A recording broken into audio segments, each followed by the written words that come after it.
So you know how YouTube's all about narcissists and egomaniacs making it all about themselves and putting themselves into the spotlight? Well, that's what we're doing here today.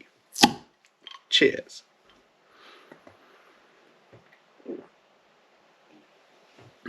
Welcome back, everybody, to me talking only partially about books or something like that. This is a bit of a different one today, possibly a more serious one. We will see how it goes. I've been doing a lot of reflecting recently, and I just wanted to share some of that, some thinking aloud on the question of disability, because, yeah, I think I have some ideas and whatnot, and maybe some of you can, learn something or gain something, some insight, and then we can all talk about it in the comments, and possibly, knowledge will be created through that dialogue, and wouldn't that be great? All right, to start off things, let's frame the whole discussion. See, this summer I read the first chronicles of Thomas Covenant, the Unbeliever. I even made a video about it, and I talked about it and how it portrays Thomas Covenant's leprosy and the relationship between people with a chronic illness, in this case, well, a very bad one, and society, and how that impacts the character and so forth. I still stand by what I said in that video, and if you haven't watched it, you should go and watch it, and you should definitely go and read at least Lord Fowl's Bane, the first chronicle of Thomas Covenant, and they're interesting and they're important books, but I kept thinking about this, and there is some reasons why I kept thinking about it. I mean, I've obviously been going through a lot of, general mental health struggles over the last months, and obviously at some point the question of, me having a disability, in this case me being blind, adds to that, and what that actually means, right? I mean, it's very easy to talk about that. It's like, oh, this guy's blind. He uses a stick to walk, and there's obviously things he can't do. He can't drive a car, possibly. He can't fly an airplane. There's a lot of things that, are very obvious, and there's, the internet has a bunch of videos that tell you how blind people do all kinds of things. And that's great, because that stuff's needed. We'll come back to that in a moment. But there is an underlying thing that I feel is really important, that's harder to talk about. And I feel that the Chronicles of Thomas Covenant do actually get close to that problem. And I just want to explore it a bit today, and that is about perception. A general perception, self-perception, perception of the other, and where that leads in the context of us, living in, as they say, a society.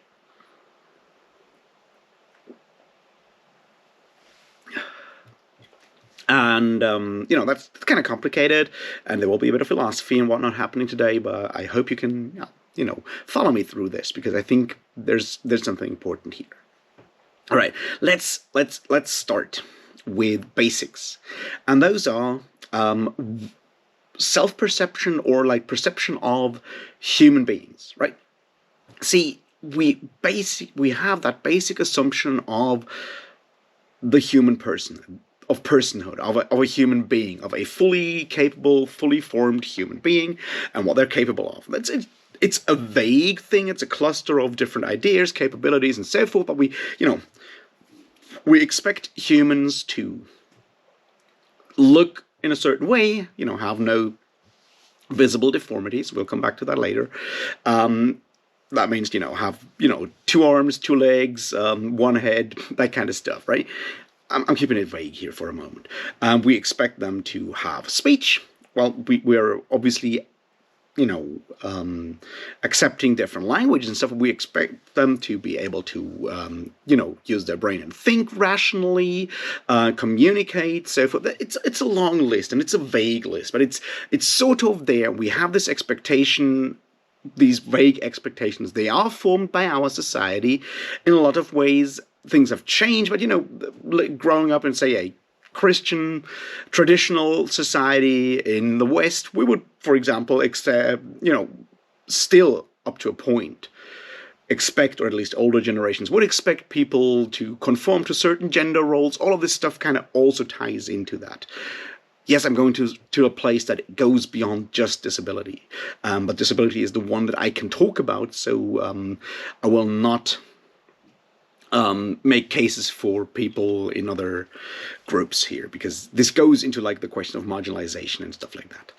Deviance could also be another term here. Anyway, my point is, as I already said, we have these expectations of what makes a full person.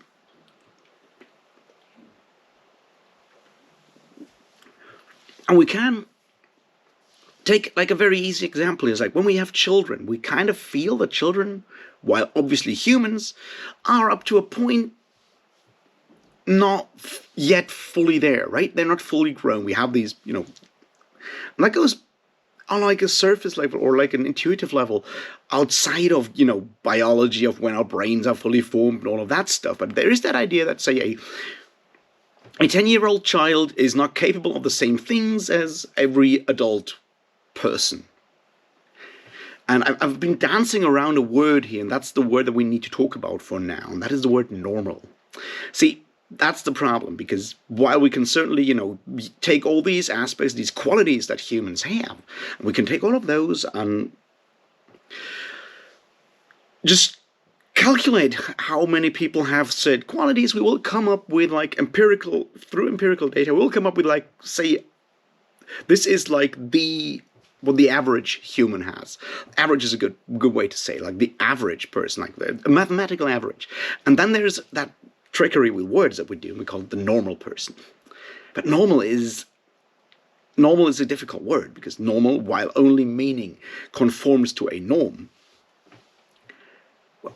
norms are different, right? There's mathematical norms, but there's also ethical norms and stuff, and it's there where through us using language we muddle things in a lot of ways, and that's where in my case, and I would argue in a lot of other cases as well, the problem of disability comes in. See, I know what a normal human being is, what it means to be a full, paid-up human being with all the capabilities that are expected of a human being. And I don't have those. I don't have all of those. Obviously, I have one that is far less developed, so to speak, or is massively impaired, and that is my sight, my vision. It's just not there. I mean, almost not there. So am I still a full human being? Am I still a normal human being? What does that mean? Is a human being defined through, obviously in, say, religious viewpoint, a human being is a body, but the important thing that makes the person human is their soul.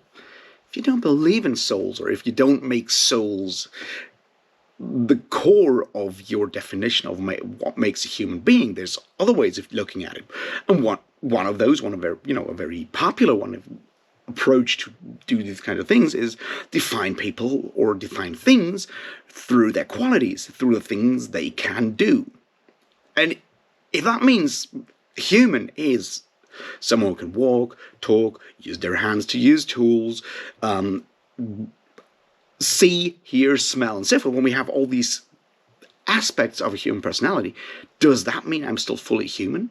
And now that may sound like a silly question, because of course I'm human. I mean, obviously, right? But there's always that question, that nagging question.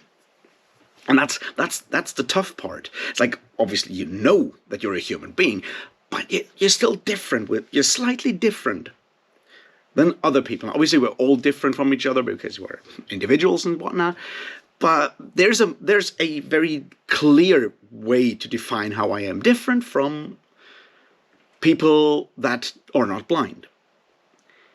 It's one that can be measured objectively in a lot of ways. And it goes beyond the accepted part of difference that we expect in humans, right? It's like, yes, I'm different from someone who's 6 foot tall because I'm only 5 foot something. I'm not good with that measurement, right? But difference in height up to a point is accepted divergence, so to speak. I am different from someone with brown eyes, but eye color is one of the accepted ones. Disability, not so much.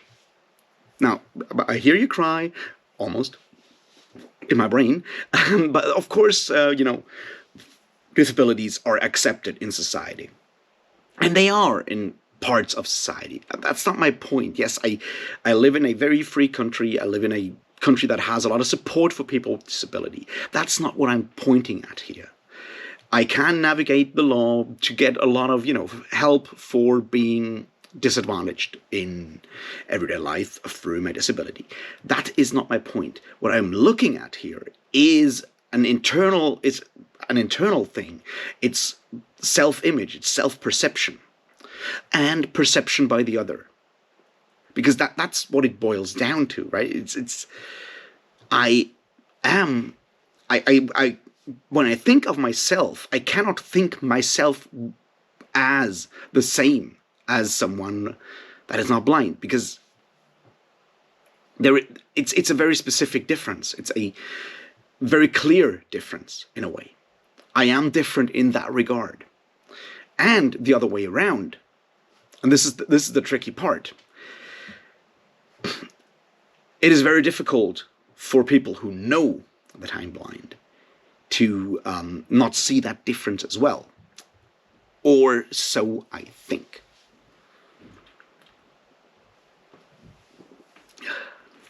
Now, why have I chosen this example? There's more than just it's about me. See, here's an interesting thing. People who know me, people who see me in everyday life, walking around with a stick, stuff like that, they obviously know that I'm blind because it's very difficult to hide. It's a very clear, visible sign. And there's other disabilities that share that. People forced to use a wheelchair. People, as I said, there's disabilities where this is very visible. But there's other disabilities where that's not the case.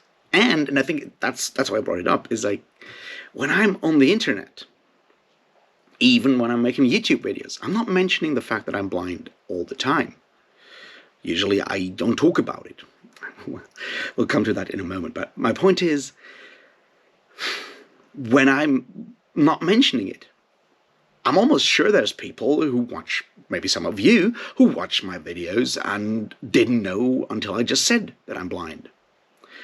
And that's what I'm getting at, because once I say that, once I drop that particular bit of information, it recontextualizes how you see me.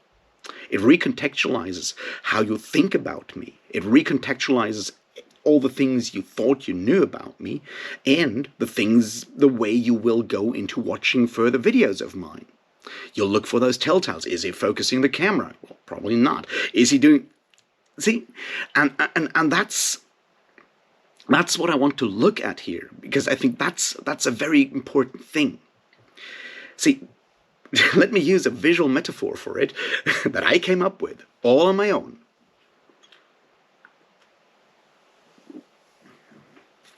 When we encounter people every day, we always encounter them through the medium of our senses, right? In a lot of ways. And a lot of other things.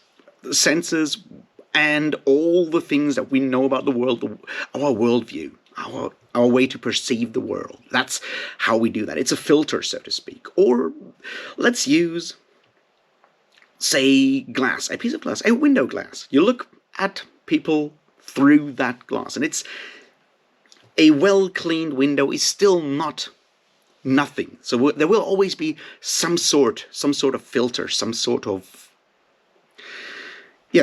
filter, some sort of distortion almost, but very little usually, depending on where we're coming from and so forth. And what happens, and I think this is what I'm trying to get at, and there's a really difficult an important aspect here that I'll come to in a moment.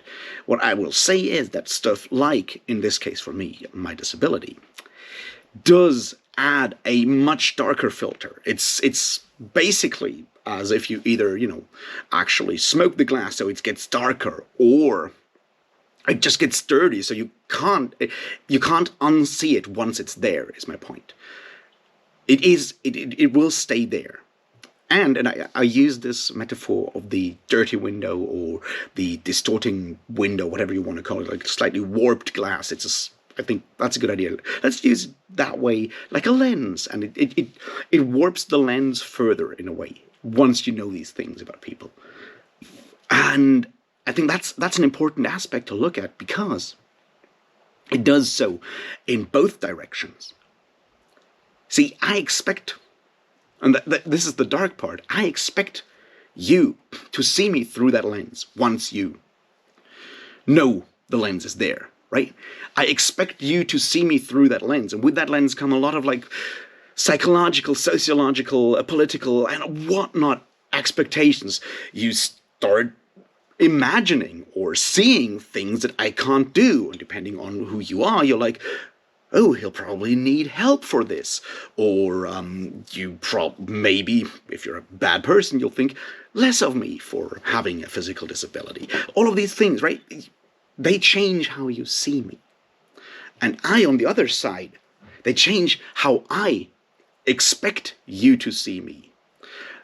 And thus also how I can see you. Seeing being very metaphorical here, right? But yeah, they change how I can see you as well, because this disability, in a way, it is always between us. If you do something nice to me, if you help me with something, you just say something nice, whatever, there's always that thought that you're only doing it because of, or that you're moved to do this, if not only, but you know what I mean?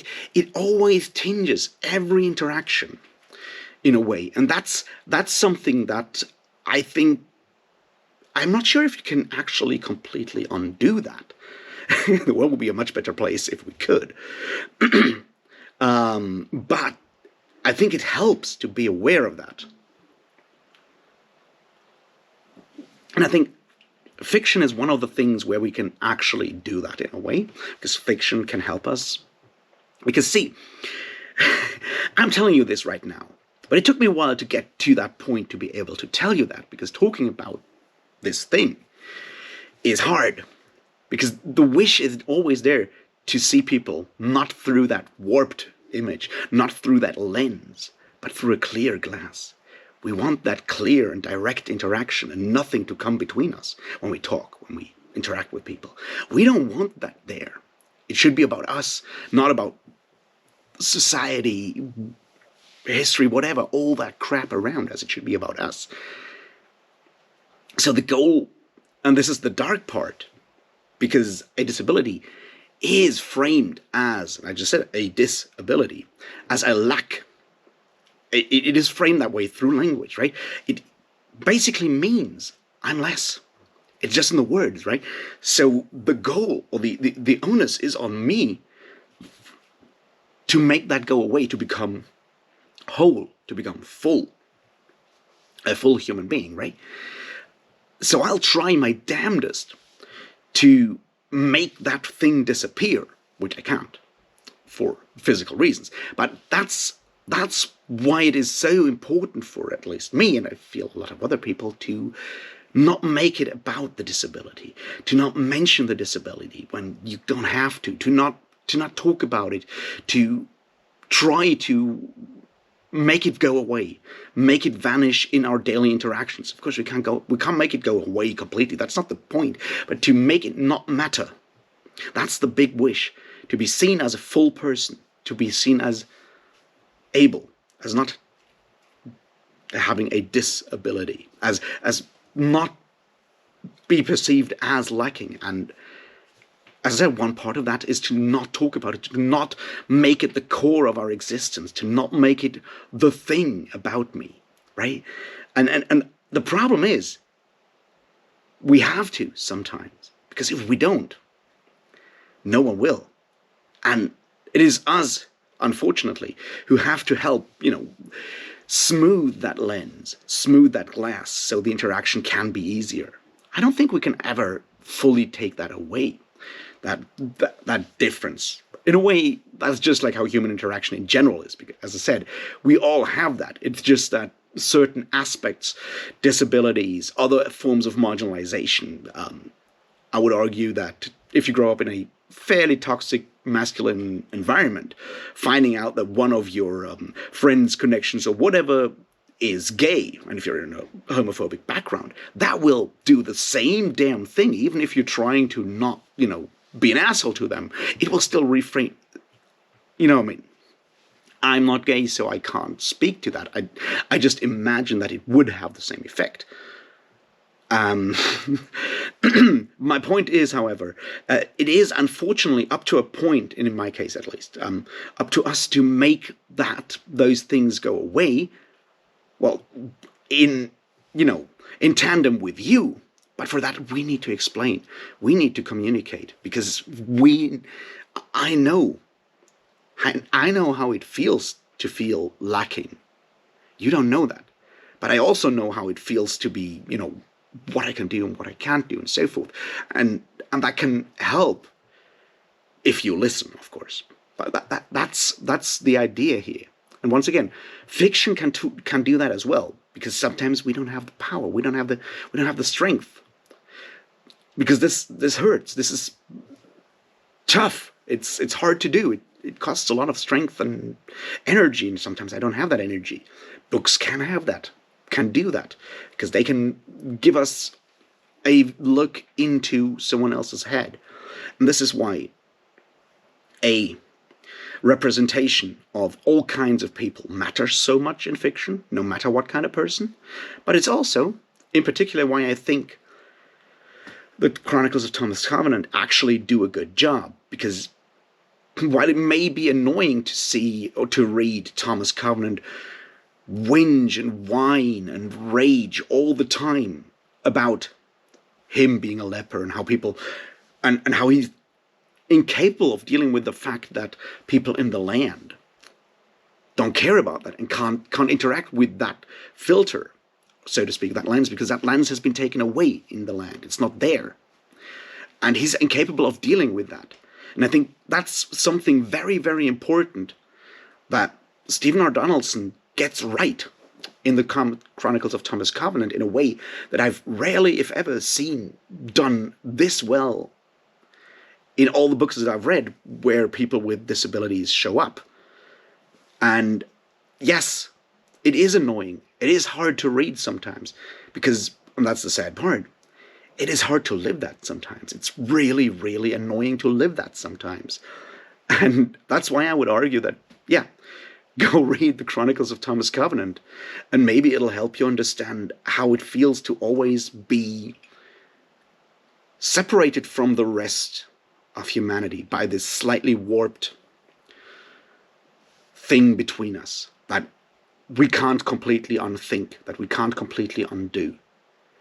And that doesn't mean that, a happy life isn't possible. It just means it's always there.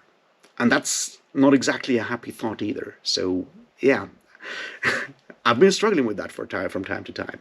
But I felt maybe sharing it will, help you think and recontextualize some stuff. Anyway, thanks for listening, if you did. Really, truly, I appreciate that a lot. I would really, really appreciate your thoughts on this. This was very much free form and whatnot. Let me know what you think about the whole matter. Let me know how you see these kind of things. If you want to share this with a friend who you might think might profit from it, then, well, go ahead. I would appreciate that too. Maybe like the video. Maybe subscribe. I'm so close to 1,000 subscribers, and it would mean the world to me if we could reach that by the end of the year. And, well, if you feel really, really, really generous and whatnot, join the Patreon. I'm going to do some more stuffs on there and, maybe share sort of ideas for upcoming videos and stuff.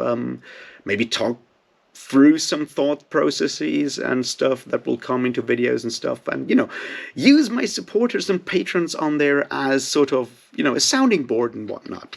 And if you want to be part of that and have $1 to spare per month, I would appreciate that a lot. And if not, that's also fine, because the videos will always end up here anyway. So, thanks again, and I'll see you in the next one. Cheers.